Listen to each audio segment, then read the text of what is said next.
Hola,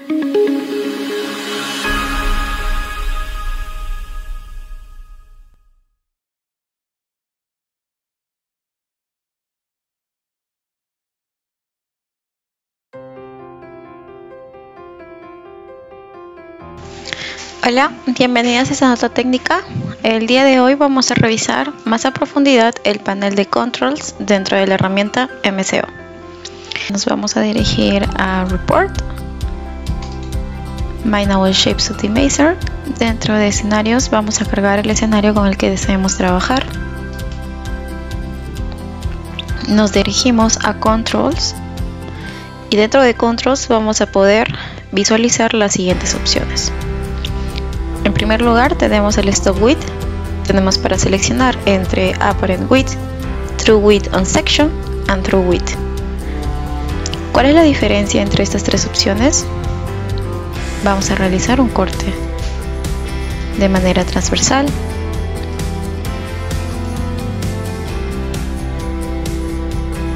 Para poder visualizarlo como intersección. Vamos a una vista en transversal. Aquí podemos definir el siguiente eje.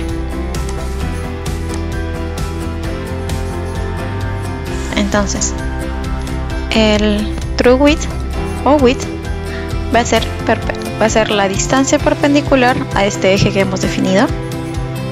En este caso, sería esa distancia.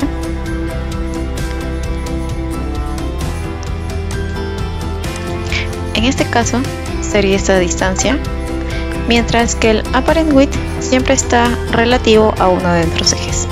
En este caso podemos tener este eje de manera horizontal, por lo que el Apparent Width va a ser la proyección sobre este eje horizontal en esta dirección. Por eso siempre les recomiendo trabajar con Apparent Width. Luego tenemos en la parte inferior un minimum. Este minimum se refiere al mínimo ancho de minado que puede tener nuestro stop. En este caso, por default siempre aparece como 5, pero dependiendo de la maquinaria con la que contemos dentro de nuestras operaciones o temas de geomecánica, podemos setear este valor o cambiarlo, por ejemplo, a 2.5. El máximo se refiere al máximo ancho de minado que puede tener nuestro modelo de bloques. En este caso podemos colocarle hasta un ancho de 10, ¿no? Si utilizamos nuestro comando QL,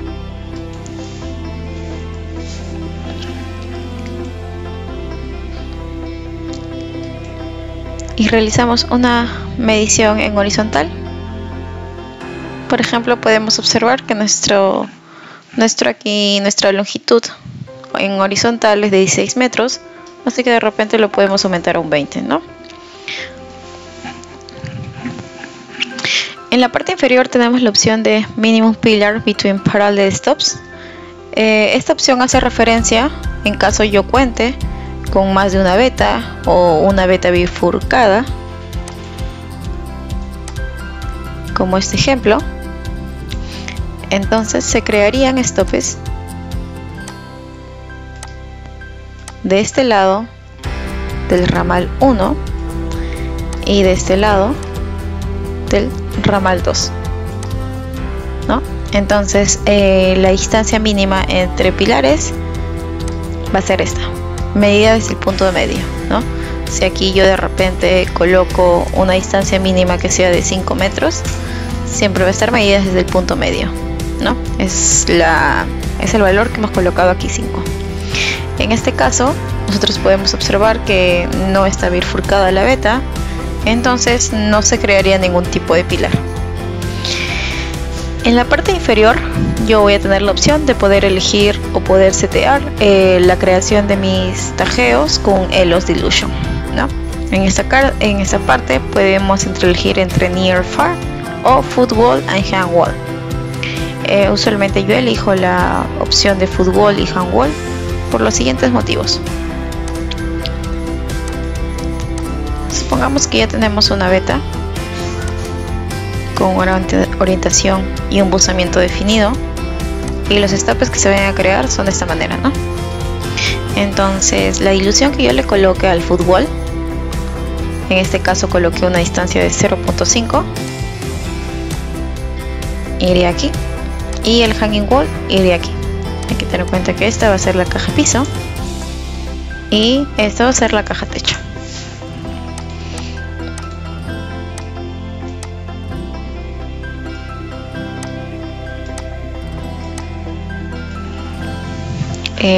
Así es como terminaría la disposición de nuestros tajeos.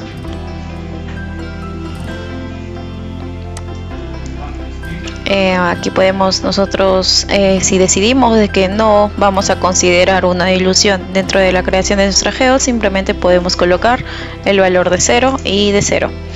Hay que tener en cuenta que cuando se haga la corrida, se va a crear los stopes económicamente rentables, considerando la dilución, o sea, va a tener en cuenta la dilución que nosotros hayamos seteado en esta parte.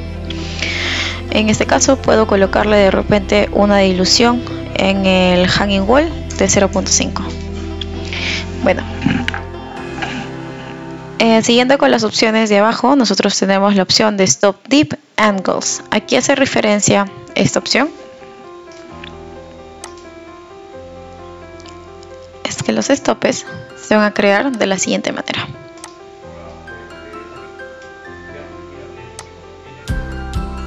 ¿No? Entonces yo he definido ya mi eje horizontal.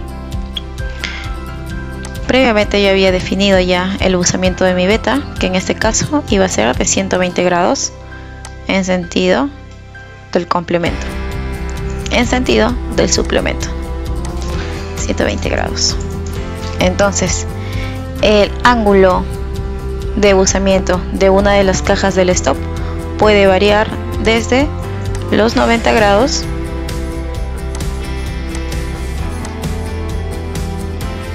hasta de repente los 140 grados, ¿no? Entonces aquí yo tendría un ángulo de 90 grados y aquí yo tendría un ángulo de 140 grados. No. ¿Y cuál es el maximum change? El maximum change es que si mis tajeos se han formado con esta disposición, tanto para la caja techo y como para la caja piso va a existir un ángulo de buzamiento. Supongamos que en este caso es alfa y para este caso es beta. Entonces la diferencia en valor absoluto de alfa menos beta tiene que ser menor o igual al valor que yo voy a colocar aquí, en este caso 10 grados. Así nos aseguramos de que nuestros stopes y que sus caras sean lo más paralelas posibles. Finalizar. Luego en la parte inferior, sobre el Stop Strike Angle, vamos a tener que verlo en una vista en planta de la siguiente manera. Una vez que yo he definido cuál es el rumbo de mi beta, va a ser a lo largo de este eje. Este eje por default va a tener el valor de 0, ¿no? Y a partir de aquí es que los stopes se pueden crear con diferentes ángulos. Supongamos que en esta parte el rumbo de los stopes se desvía un poco del eje central. Entonces, ¿cuánto va a ser este abanico o rango de posibilidades donde el stop puede variar? Se va a dibujar de la siguiente manera. Hacia el sentido de arriba,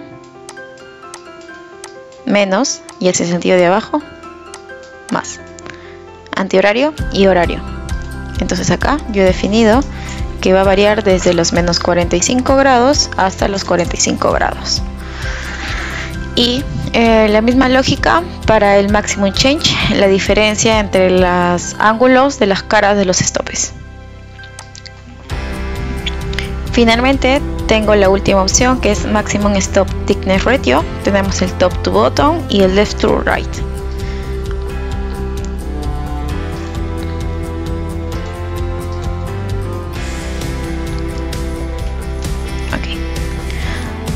Vamos a dibujar, vamos a simular la creación de uno de mis stopes.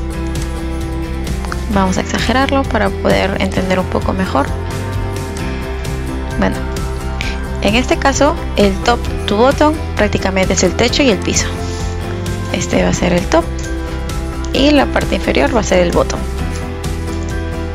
Entonces, tanto la parte superior como la parte inferior tienen un área 1 y un área 2. Entonces, me están diciendo que la razón entre el área 1 y el área 2 tiene que ser igual, menor o igual de 1.25, ¿no? En otras palabras, el área 1, o sea el techo, puede ser 1.25 veces el área 2. La misma lógica se sigue para el left to right. En esta parte yo puedo tener el left y en la caja techo yo tengo mi right.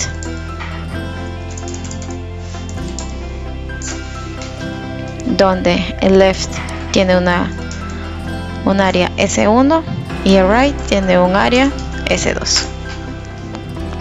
La razón del área 1 entre el área 2 va a ser menor o igual a 1.25.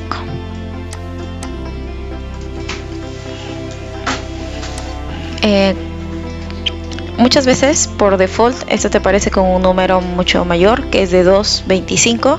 Sin embargo, yo les recomiendo poder disminuir un poco esta razón, ya que te permite o te tendría que generar tajeos lo más paralelepípedos posibles, ¿no?